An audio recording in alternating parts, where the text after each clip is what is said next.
Stop saying dumbass things! You're not even making sense!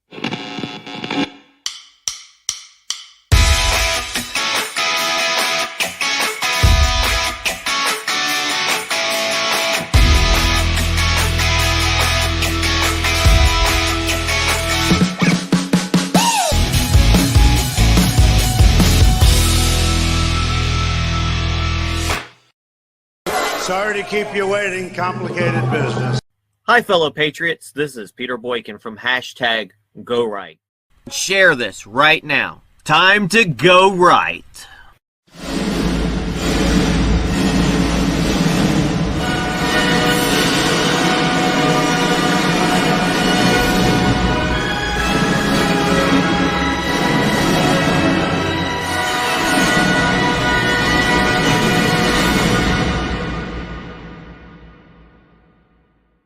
Remember how Donald Trump was going to keep America great using the slogan CAG, a follow-up of MAGA? Well, here's President Trump explaining why he won't be using Keep America Great slogan in his 2024 campaign. We're living in a third world country, and we had a thing, Keep America Great. It was going to be a theme. We had Make America Great Again. This was going to be a theme because we did so well. Keep America great, and I couldn't use it because I said America's not great right now. We're laughed at all over the world. We have inflation that's killing us and just killing everybody. We have all of these problems. We have that horrible, horrible situation that took place in Afghanistan. I mean, you take a look at that. Nobody's ever seen anything like it. Think of it. So we left before the equipment was taken out. We left before the Americans were taken out, and people were killed. So we talked about McCarthy finally getting the Speaker of the House. Now watch as the new Democrat House leader gives an awkward poem-like speech before he introduces the new Speaker, McCarthy. This guy wants to be the next Barack Obama. Some of the stuff he says, I'm okay with, but things are not so good when you actually break down this speech. Watch. House Democrats will always put American values over autocracy, benevolence over bigotry, the Constitution over the code, democracy over demagogues, economic opportunity over extremism, freedom over fascism, governing over gaslighting, hopefulness over hatred, inclusion over isolation, justice over judicial overreach, knowledge over kangaroo courts, liberty over limitation, maturity over Mar-a-Lago, normalcy over negativity, opportunity over obstruction, people over politics, quality of life issues over QAnon, reason over racism, substance over slander, triumph over tyranny, understanding over ugliness, voting rights over voter suppression, working families over the well-connected, xenial over xenophobia, yes we can over you can't do it, and zealous representation over zero-sum confrontation. We will always do the right thing by the American people.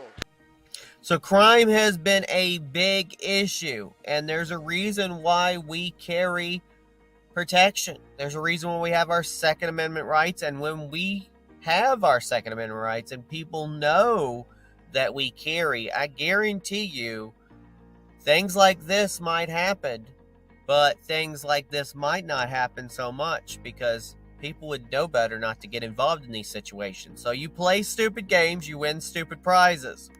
An armed robber was shot and killed by a customer when he tries to hold up a restaurant near Houston, Texas. Warning though, this is graphic.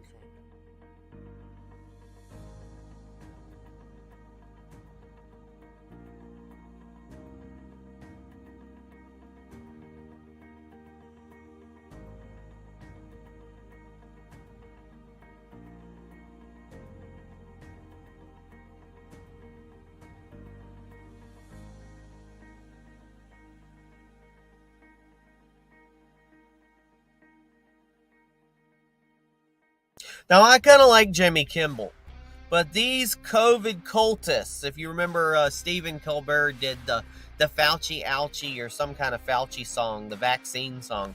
But here is, I guess in B-52 style, Jimmy Fallon, a COVID cultist, I guess, won't give it up. Watch late night comedian Jimmy Fallon embarrass himself singing a song about the new COVID strain, the 1.1.B5832R2D2 strain of virus. Now, let me tell you, though, strains of viruses are supposed to get weaker, not stronger. I don't know what's going on, folks. But watch this silly video. There was Alpha, then Delta, then Omicron next. But this latest variant might be the best. It's XBB.1.5. Another brand of COVID-19 has arrived. It's a new strain, but it isn't the same. Sounds more like Elon Musk's kid's name. It's XBB.1.5, not UB40 who sings red, red wine. Put on your mask when you're inside a facility. It could be a robot from a Star Wars trilogy. It's XBB.1.5, not OMG or MP3 or TCBY, or an eye chart made by a really high guy. Sounds like the password of your parents' Wi-Fi. It's XBB.1.5. XBB.1.5. So January 6th just came and went, the 2-year anniversary of January 6th. And we know majorly one of the things that happened was Ashley Babbitt was murdered by a Capitol officer. Also, Rosalind Boylan was smothered to death, and other people died due to January 6th. Yet they will talk about this being like 9/11 and how the Capitol officers suffered great losses and stuff, but they forget about the patriots that lost their lives. So this is evil. On the 2-year anniversary of Ashley Babbitt's murder by the Capitol police officer, her mother was arrested by the Capitol Police for, quote, jaywalking as she held a memorial for her daughter. Of course, they singled her out specifically. Mickey Wittenhoff, Ashley Babbitt's mother, was just arrested by the Capitol Police while conducting a memorial service on the 2nd anniversary of her daughter's murder. Apparently, they were in the road, but they only went to arrest her. Watch this video. You murdered her inside the Capitol, now you're going to arrest her? Come out of there. 101, have a transport response. Move to the sidewalk. Move to the sidewalk. If you don't move to the sidewalk, if you place on the sidewalk, you're blocking traffic. There is no marching allowed. You're blocking traffic. Move to the sidewalk. Now. I ain't blocking traffic. Move to the sidewalk. You got 2 cars now. 2 years ago. Move to the sidewalk. I did not murder her daughter. Yes. Go to the sidewalk. Let's go. Sidewalk now.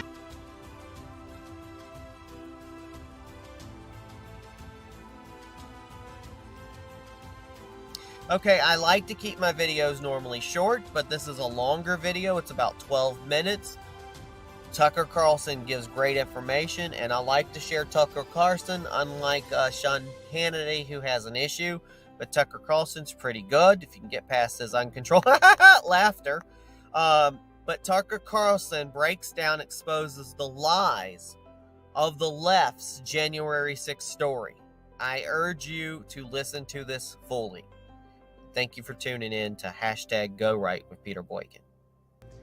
2 years ago today, a Capitol Hill police officer called Michael Byrd shot an unarmed woman in the neck. At the time of that killing, Byrd had a documented history of gross negligence with a firearm. He left a loaded Glock pistol in a public men's room at the Capitol, which for a law enforcement official is a firing offense. But for some reason, Michael Byrd was still in the force that day. The woman he killed was called Ashley Babbitt. Babbitt was a married 14-year veteran of the U.S. military. She ran a pool cleaning company with her husband in San Diego. Physically, she was tiny. She was also unarmed. Michael Byrd later admitted he had no indication at all that Babbitt was carrying a weapon. She posed no visible threat. He killed her anyway. Under normal circumstances, Byrd would have been fired immediately and charged with murder, which he clearly committed. But that's not what happened. After doing essentially no investigation into the shooting, Nancy Pelosi's congressional police force declared Byrd a national hero, and the media strongly agreed. Byrd went on television to accept accolades and to complain about racism. He was never punished for killing Ashley Babbitt. He was rewarded for it. Ashley Babbitt's mother, meanwhile, got a very different sort of treatment. Babbitt's mother was arrested today in Washington by the Capitol Police. Her crime? Trying to hold a memorial service for her daughter. 2 years later, it's clear that Ashley Babbitt her death is by far the most significant thing that happened at the U.S. Capitol building that day. But at the same time, it is the least talked about event of January 6th. Why is that? Well, because the facts about what actually happened on January 6th disrupt the lies, what they've told you happened on January 6th. And those lies have proven very useful to the Biden administration and to permanent Washington. On the basis of a wholly created myth about what happened that day, the Biden Pentagon conducted an unprecedented political purge of the entire U.S. military. The FBI and various intel agencies increased their control over the American media. And most obviously, the DOJ has been allowed to prosecute and jail hundreds of nonviolent political protesters whose crime was having the wrong opinions. Lies about January 6th, which have been relentless, have enabled some of the most unscrupulous people in our country to make a mockery of our Bill of Rights and to steal our core freedoms. So they can't talk about Ashley Babbitt. Talking about Ashley Babbitt makes it very clear who the real culprits are and who the real threats to this country continue to be. And they're not the January 6th protesters. So instead, they lie about what happened that day, and they do it in the boldest possible ways, without shame and with maximum aggression. Here's Hakeem Jeffries, leader of the Democrats in the House, telling you that 5 police officers were killed on January 6th, when in fact the real total is 0. We are gathered here to honor their memory and acknowledge with deep gratitude the tremendous bravery of the hundreds of officers who defended us at this citadel of democracy that fateful day. As a result of the events on January 6th, the lives of 5 heroic officers were lost. 5 heroic officers were lost, he said. It's almost impossible to believe that adults could stand behind him as he said that, because everyone in the picture you just saw knows that is not true. It's not a stilted interpretation of events, it's a flat-out lie. No police officers were killed on January 6th, period. Ashley Babbitt was killed on January 6th. But chances are your grandchildren will not know that, because history will likely record the lie you just heard as true, simply because it's been repeated so often. Everyone in authority has said the same thing in unison for 2 solid years. As our thoroughly dishonest Attorney General recently put it, quote, "We will never forget the 5 officers who responded selflessly on January 6th and who have since lost their lives." His boss, Joe Biden, repeated that lie today from the White House. These people and the people representing those who couldn't be here because they gave their lives for this is incredibly consequential. And that's not political talk, that's historical fact. That's historical fact, says Joe Biden, as he manufactures history, as he tells lies. They've been doing this, telling these same lies since the very first day, January 6th, 2021, almost like it was a coordinated operation. Remember when they told you that Officer Brian Sicknick was beaten to death with a fire extinguisher? Officer Sicknick died after being hit in the head with a fire extinguisher. Sicknick died after being hit in the head with a fire extinguisher. Officer Brian Sicknick died after being hit in the head with a fire extinguisher during the hours-long attack. They beat a Capitol police officer to death with a fire extinguisher. Officer Brian Sicknick died after being hit in the head with a fire extinguisher during the fight. He died at the age of 42 after he was bludgeoned with a fire extinguisher. That's not true.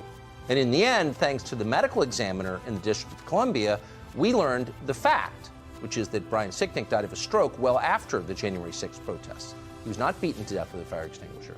But that did not stop their lying or even slow them down. Joe Biden just awarded one of this country's highest civilian honors, the Presidential Citizens Medal, to officers working on January 6th. And that would include the officers who opened the doors of the Capitol building to the so-called insurrectionists. The officers who let them inside and then were rewarded for it by the President of the United States. What's going on here, you may wonder? Well, don't ask. You're not allowed to know what's going on here. Nor can you know about the very obvious clandestine role of federal agencies that encouraged the events of January 6th.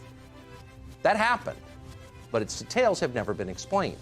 A lot has still not been explained from that day, despite a committee that was impaneled for more than a year. For example, you remember the pipe bomber who planted explosives outside the Democratic National Committee? Well, those explosives, it turns out, were under a bench at the same moment that Kamala Harris, who had Secret Service protection with her, who swept the building, was there. So how did the U.S. Secret Service miss a bomb sitting in plain sight during its security sweep? Well, we can't answer that because the FBI still, to this day, refuses to release all the security footage. Why? What's going on here? Almost unique among media outlets, Revolver News asked that question. The pipe bomber even looks at camera to head on, for some reason. It's very frustrating, because we can't see the moment the pipe bomber plants the pipe bomb, but the FBI can. That's because the whole scene should be captured on camera 1 as well, and much more clearly than camera 2. Camera 1 has a clear shot of both benches. If the FBI released the full tape from camera 1, we could see the pipe bomber planting the bomb. So somebody planted bombs outside the headquarters of this country's two main political parties. That would seem to be a big story, and yet no one ever mentions it again, including the FBI. In fact, the Bureau won't disclose any information about the suspect, not his height, weight, shoe size, anything. So if they wanted to catch this person, wouldn't they be telling you all they can about who it is? But they're not. Why aren't they? And what was Kamala Harris doing there? Why did she lie about being there? We can't answer those questions. We should be able to. Nor does anyone in authority want to talk about Ray Epps. Ray Epps, of course, is the man who was caught on tape encouraging the crowd outside the Capitol, both on January 5th and 6th, to commit felonies by rushing inside. Now, what's interesting is that the January 6th committee, under public pressure, did in the end interview Ray Epps. Now, we don't have all of the committee's records about that interview. We should, but we don't. But some have been released, and what they tell is a remarkable story. In the testimony that we have, the committee coaches Ray Epps on how to answer questions about his involvement. Quote, "I was in the front with a few others. I also orchestrated it. I helped get people there." End quote. Now, Epps admitted that in a text message to a relative on January 6th. He's admitting crimes. He's never been even charged for those crimes. But what's so fascinating is that when those facts came up in his interview with the committee, someone on the committee responds this way, and we're quoting, "I just want to understand a little more your use of the word orchestrated. It sounds to me like at this point, when you sent this text, you had turned away in part because of seeing some things that you didn't agree with. Is that right? Like when you sent this, you were already on your way from the Capitol because of concerns of people taking it in a different direction." Is that the most leading question ever asked in the history of a congressional hearing? Probably. And the whole interview goes on like this. Keep in mind, Ray Epps is one of the only people caught on camera that day encouraging others to break the law. He's one of the only ones. And yet he's never been charged. And the January 6th committee was on his side. Why was the committee and its members working so hard to help Ray Epps? Now, in his interview with the committee, Ray Epps said he didn't work for law enforcement, in a very specifically worded answer, clearly thought through ahead of time. The question is, did Ray Epps work or have any contact with any government agency? Did he talk about January 6th before it happened with any employee of the U.S. government? We don't know. We do know that 2 years after January 6th, long after an awful lot of other people have gone to jail for walking around the Capitol building, Ray Epps is still a free man. He's never been charged, much less imprisoned in solitary confinement like so many others. Why is that? Well, let's just stop lying. At this point, it's pretty obvious why that is. But of course, they're still lying about it. It's time to join the Go Right movement. It is time to hashtag Go Right for America. Join us at goright.us and gorightnews.com. It is time for the Great American Revival, and it is time to hashtag Go Right for America. Thanks again, everybody, for listening to this, and please share it everywhere. Again, this has been hashtag Go Right with Peter Boykin, a part of gorightnews.com and a part of the Go Right Network.